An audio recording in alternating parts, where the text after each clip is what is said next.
Hola hermanos, el día de hoy, 25 de julio del 2024, todos los 25 de julio celebramos la fiesta de Santiago Apóstol. En España es solemnidad, en Santiago de Chile es solemnidad, en la antigua Guatemala, Santiago de los Caballeros de Guatemala es solemnidad. Es decir, vamos, hay varios lugares que tienen el patrocinio de Santiago. Aquí mismo en mi país también hay algunos pueblos en el norte que tienen el nombre de Santiago, o sea, de Santiago de Lloro. Ese es el nombre realmente.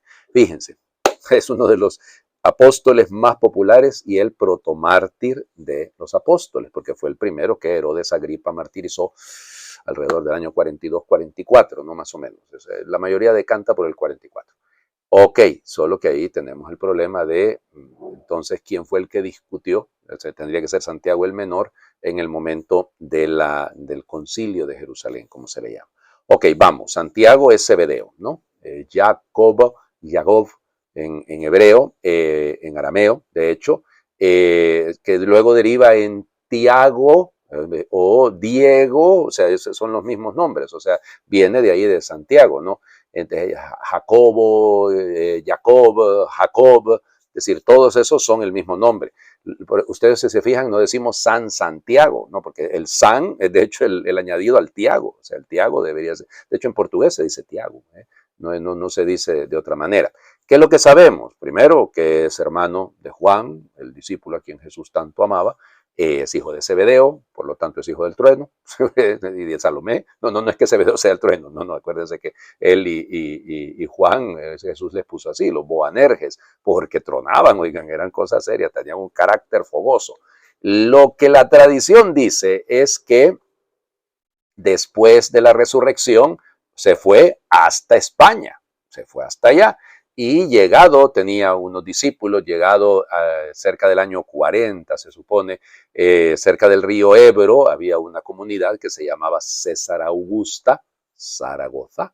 Entonces allí pues tuvo una visión, una aparición de la Virgen que lo mandaba a llamar, cuidado porque la Virgen todavía estaba viva, porque ella iba a ocurrir su dormición, su asunción al cielo y entonces lo requería. Pero él, ¿cómo se llama? Ahí pues se construyó una pequeña ermita, supuestamente, y luego él siguió subiendo, porque lo animó la Virgen, de hecho, a que subiera todavía, que fuera hasta el más al norte en lo que hoy en día es la de España, ¿no? Pero en ese momento, pues era siendo la península ibérica, pero era el territorio de los íberos, entonces, pues Hispania, entonces se dirige hasta el Finisterre, o sea, allá en la punta, allá ¿cómo se llama?, de Galicia, y ahí pues llega hasta el lugar donde terminaba la tierra. Y entonces, bueno, y luego ya va a Jerusalén, y estando en Jerusalén, lo capturan, lo degollan, lo decapitan pues, y dos discípulos de él se van a encargar de llevar, la tradición es muy simpática con eso, ¿no? Que dos discípulos de él se van a encargar de trasladarlo de hecho, hasta donde hoy en día está, ¿no? Atanasio y Teodoro, así se llamaba, y en un barco de piedra. Entonces se lo llevaron hasta el Finisterre y entonces ahí fue sepultado. A ver, entonces aquí viene la tradición. ¿Qué es lo que sabemos? Efectivamente, en el lugar donde hoy queda Compostela, Santiago de Compostela, eh, ¿cómo se llama? Hay un asentamiento del siglo I, un asentamiento románico, romano, no románico, románico ya sería el arte. De hecho, la Catedral de Santiago tiene algo de románico, tiene de todo, ¿no? Porque tiene de románico, de barroco, de renacentista, o sea, de barroco también, o sea, ahí le han metido mano a esa basílica preciosa, yo he estado ahí, gracias al Señor. Y entonces ya les digo, eso tiene un montón de elementos artísticos. Bueno, pero volviendo, entonces hay un asentamiento romano, hay un cementerio romano y hay pruebas de epígrafes. Eso lo siento mucho, pero eso es lo que dice la historia. Hay algunos, evidentemente, detractores que dicen que es un invento, que ¿cómo se llama? Que el cuerpo que está ahí, que está guardado en una urna, es el del obispo Prisciliano, que no es el de él, pero realmente se han encontrado restos perdón, sobre todo epígrafes en las tumbas que tienen devoción a Santiago. Y ya estamos hablando de finales del siglo I, inicios del siglo II. O sea que desde ese momento había una tradición en esa parte del norte de España que quedaba marcada por la figura del apóstol Santiago. Luego, evidentemente, ya la tradición hace un montón como de leyendas porque se tuvo que tapar por las persecuciones, se escondió la tumba y todo, y había un ermitaño, un tal Pelayo, que, ¿cómo se llama? Que pues descubrió ahí en el campo stelle, en el campo de las estrellas, porque empezó a ver brillar, mandó a llamar al obispo, y entonces el obispo pues fueron a revisar el lugar, de qué era lo que se trataba, y encontraron ahí efectivamente los restos de lo que ellos supusieron era el apóstol Santiago, y de ahí vendrá la historia, ¿no? Entonces, y luego hay elementos no simpáticos de la historia también, porque, bueno, Prisciliano hizo un templo dedicado, ese templo fue creciendo con el tiempo, precisamente por las peregrinaciones. ¿De dónde nacerán las peregrinaciones? De un doble motivo. Ustedes verán que a veces a Santiago se le representa subido en un caballo y vestido como caballero, ¿no? Como cruzado casi, luchando, porque hay una historia que se cuenta que en tiempos del rey Ramiro I, pues se le vio a él peleando, se le vio a él ahí montado en su caballo, luchando contra los moros, y de ahí nació el tema de Matamoros, y eso estamos hablando del año 844, 45, en la batalla de Clavijo, y entonces, y hay testimonios de que lo vieron luchando en contra de los musulmanes, entonces por eso se le representa así. A rato se le representa, porque recuerden que luego, durante la Edad Media, pues ahí en Asturias se promovió muchísimo el tema del Camino de Santiago. Y entonces ahí todavía seguimos habiendo peregrinos que hemos caminado por ahí y que hemos recorrido hasta el camino francés, fue famoso el camino inglés, el camino portugués, vamos, de España, montón de caminos que dirigían hasta Santiago y que se peregrinaba ahí, ¿no? Se iba. Entonces por eso a ratos también se le representa a él vestido como un peregrino, ¿no? Con un sombrerito ancho, con un bastón en la mano, con un cantarito, un guacal diríamos aquí en mi pueblo, para guardar el agua, una concha. Yo no encontré mi concha, entonces las quería enseñar, pero no la encontré, a ver dónde quedó. ¿Cómo se llama? Porque el bautismo, ¿no? La imagen del bautismo. Además hay otro sentido, pero no me voy a detener en eso. Y luego con una capa ancha, el peregrino, el que va caminando hasta llegar a Santiago. Y bueno, ya les digo, y el botafumeiro que hay ahí en la catedral también. Una cosa preciosa. Bueno, la devoción. España ha crecido alrededor de la devoción a Santiago. Van a decir, España existía antes. Hispania existía antes. Hay que ser realistas, claro que sí. Pero no hay que negar que parte de la identidad del pueblo español y de los pueblos latinos que hemos sido evangelizados por ellos, pues viene de ahí, viene de ahí. Bueno, las lecturas son propias, lógico, ¿no? Entonces, la primera está tomada de la segunda carta del apóstol San Pablo a los Corintios, capítulo 4, versículos del 7 al 15.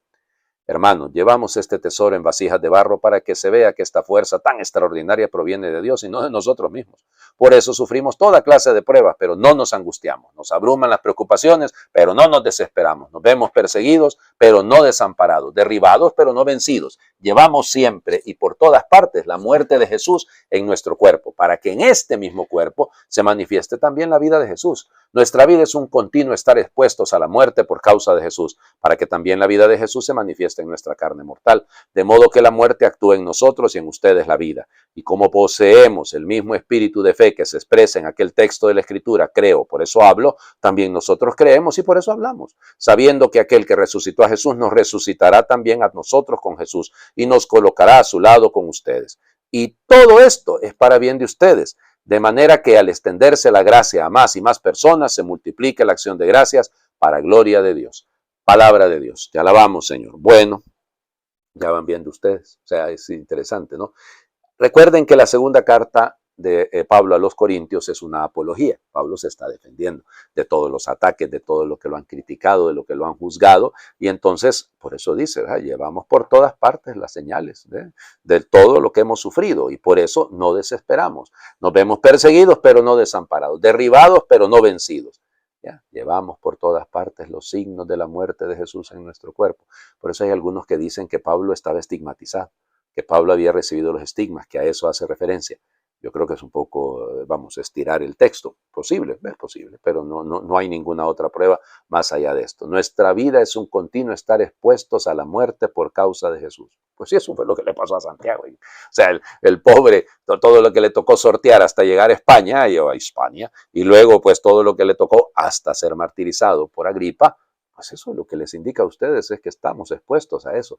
Y no hay que extrañarse de eso, hombre. Las persecuciones, los martirios, pues sí siguen ocurriendo. No son noticia, claro, porque ¿a quién le van a importar un grupito de cristianitos por ahí que que matan pues en el sur, bueno, en el centro del África. ¿A quién les interesa? A nadie, a los que matan en la India, a los que han muerto durante tanto tiempo en Siria, producto del Daesh y todo aquello. Eso no son importantes. La persecución que se sufre.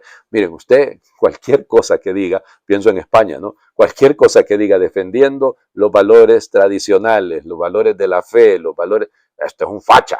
Así le dicen. Y, no, hombre, por Dios, es que se reclama tanta respeto a la libertad, a que cada quien sea lo que quiere ser, pero nosotros no podemos ser.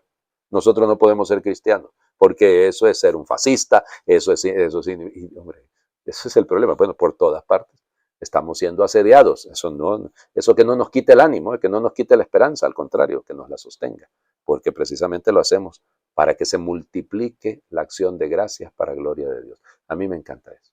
Creo, por eso hablo. Pues sí, yo sí tengo fe en el Señor Jesús. Y miles, millones también lo tienen, y en España también. Vamos al Evangelio. Tiene una lógica grande este evangelio, ¿no? Mateo capítulo 20, versículos del 20 al 28. En aquel tiempo se acercó a Jesús la madre de los hijos de Zebedeo junto con ellos y se postró para hacerle una petición. Él le preguntó, ¿qué deseas? Ella respondió, concédeme que estos dos hijos míos se sienten, uno a tu derecha y el otro a tu izquierda en tu reino. Pero Jesús replicó, no saben ustedes lo que piden. ¿Podrán beber el cáliz que yo he de beber? Ellos contestaron, sí, podemos. Y él les dijo, beberán mi cáliz, pero eso de sentarse a mi derecha o a mi izquierda no me toca a mí concederlo, es para quien mi Padre lo tiene reservado. Al oír aquello, los otros 10 discípulos se indignaron contra los dos hermanos, pero Jesús los llamó y les dijo, ya saben que los jefes de los pueblos los tiranizan y que los grandes los oprimen, que no sea así entre ustedes. El que quiera ser grande entre ustedes, que sea el que los sirva, y el que quiera ser primero, que sea su esclavo. Así como el Hijo del Hombre no ha venido a ser servido, sino a servir y a dar la vida por la redención de todos. Palabra del Señor. Gloria a ti, Señor Jesús.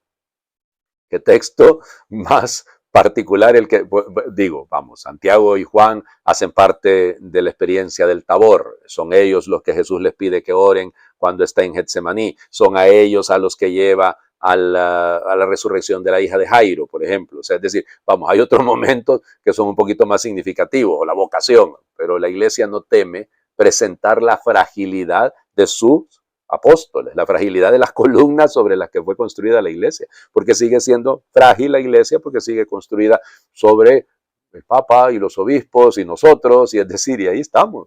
Y también nosotros tenemos a veces una madrecita que está pensando en la selfie y en el, ¿cómo les diría?, en el aplauso que puedan recibir sus hijos por lo que, pues sí, eso es, díganme, es muy humano si lo quieren, claro que lo es. Jesús apunta a otra cosa.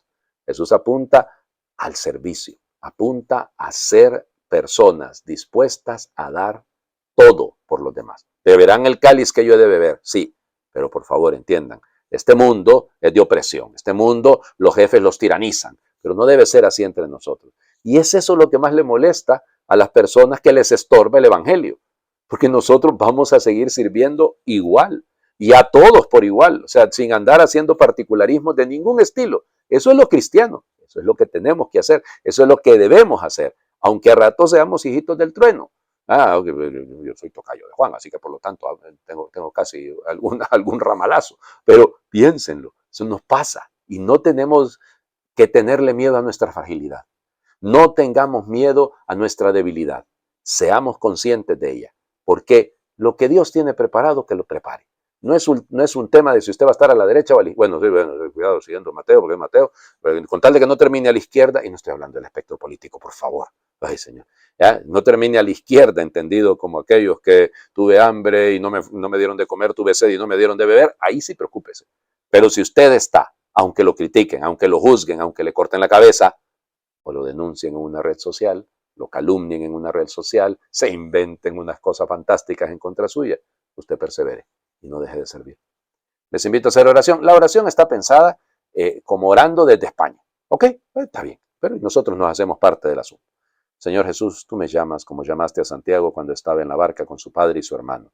Y yo quiero responderte como él, sin excusa, sin dejarlo para mañana. Quiero responder a tus llamadas, a las llamadas de la conciencia y de los hermanos, con prontitud, inmediatamente. Señor, tu cercanía, tu amor, tus palabras cambiaron radicalmente la vida del apóstol. Aquel hombre violento, hijo del trueno, buscador de grandezas, dispuesto a pedir fuego del cielo para consumir una ciudad que no te recibió. No muchos años después, cuando llegó el momento de morir martirizado, no se echó atrás y lo dio todo. Ayúdanos a estar cerca de ti, a acoger tu palabra y tu amor para que nuestra vida cambie como se transforma el barro en manos del alfarero. Señor, tú hiciste de Santiago un gran evangelizador. Con la ayuda de la Virgen, tuvo claro que no se podía guardar para sí el tesoro de su fe y la anunció con mucho valor a pesar de dificultades y persecuciones, convencido de que cuantos más reciban la gracia, mayor será el agradecimiento para gloria de Dios Padre. Que nuestras palabras y nuestros compromisos, nuestra alegría y nuestra esperanza anuncien a todos que tú, Jesús, eres el amor que siempre nos acompaña y nos salva y el camino que nos conduce a la felicidad más grande. Amén. Señor, esté con ustedes y les bendiga a Dios por intercesión de Santiago Apóstol, el mayor, ¿verdad? El que es Padre, Hijo y Espíritu Santo, y su bendición desciende y les acompañe siempre. Ustedes dirán el mayor, pues sí, porque hay un menor. Acuérdense que dentro de la lista de los 12 está Santiago el menor. Muy feliz jueves, hoy que es jueves, oigan, se me había olvidado que es jueves. Hay que ir al Santísimo, qué bonito. En una fiesta de este estilo del apóstol, recordar que él estuvo también ahí en la última cena. Y gracias a él también nosotros recibimos la Eucaristía y el don del ministerio sacerdotal. Bonito día. Vamos al Santísimo. Feliz jueves, pues, para todos.